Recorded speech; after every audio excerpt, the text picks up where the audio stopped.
is a lamp unto my feet, and a light unto my path.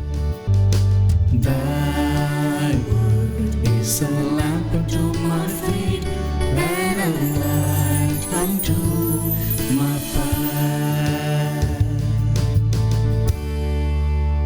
First reading. A reading from the book of Leviticus, chapter 25, verses 1 and 8 to 17. The Lord said to Moses on Mount Sinai, 7 weeks of years shall you count 7 times 7 years, so that the 7 cycles amount to 49 years. Then, on the 10th day of the 7th month, let the trumpet resound. On this, the day of atonement, the trumpet blast shall reach echo throughout your land. This 50th year you shall make sacred by proclaiming liberty in the land for all its inhabitants. It shall be a jubilee for you. When every one of you shall return to his own property, every one to his own family estate. In this 50th year, your year of jubilee, you shall not sow, nor shall you reap the aftergrowth, or pick the grapes from the untrimmed vines. Since this is the jubilee, which shall be sacred for you, you may not eat of its produce, except as taken directly from the field. In this year of jubilee, then, every one of you shall return to his own property. Therefore, when you sell any land to your neighbor or buy any from him, do not deal unfairly. On the basis of the number of years since the last jubilee, shall you purchase the land from your neighbor, and so also on the basis of the number of years for crops shall he sell it to you. When the years are many, the price shall be so much the more. When the years are few, the price shall be so much the less. For it is really the number of crops that he sells you.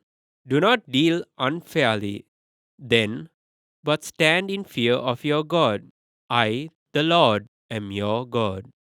This is the word of the Lord. A reading from the Holy Gospel according to St. Matthew.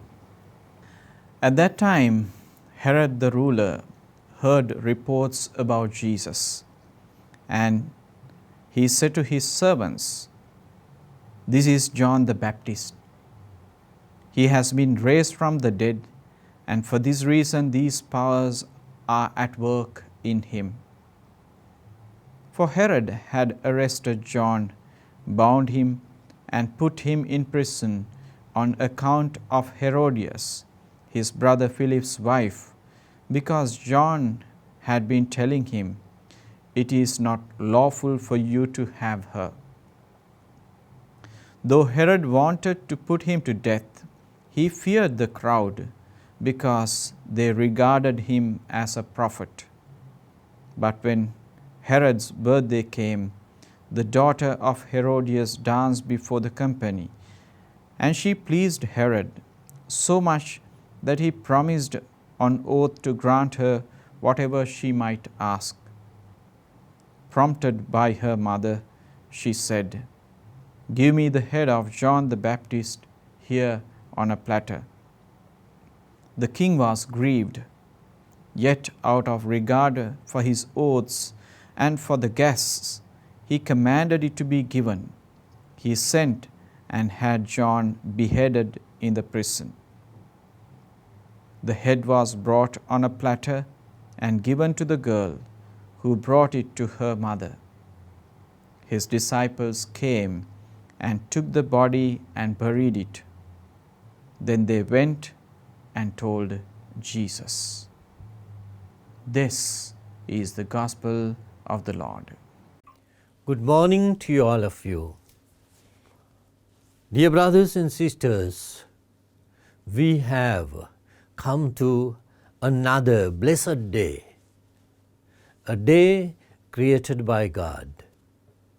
And as we begin the day with the Lord, He speaks of in the word that to the extent that we live with justice and we look for justice, it is there that we live for truth. As we listen to the gospel today, in the gospel, St. John the Baptist really speaks of the evil act of the King Herod. For him, the act of evil cannot be appreciated. The sinner is accepted, but the sin is condemned. Now in our life we find many of the people where we live in the world always appreciate the sinner as well as sin. Sometimes some people really appreciate the sin and give them the encouragement to do what is evil.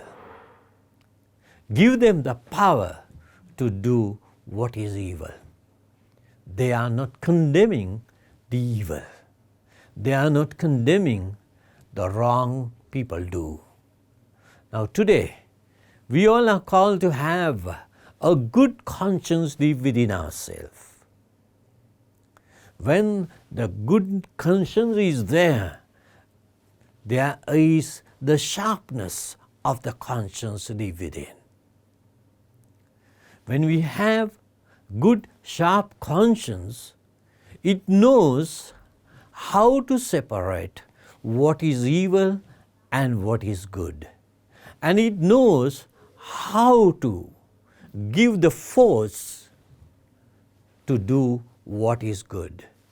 It never gives encouragement to decide on evil, to decide on wrong. So this is where the good conscience works deep within a person.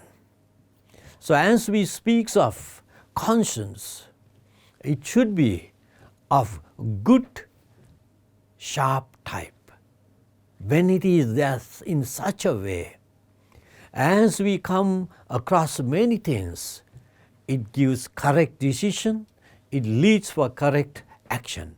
So let's have this force deep within, right through the day, and improve ourselves with the loving grace of God. May the good Lord be with you right through the day. God bless you and happy day to you.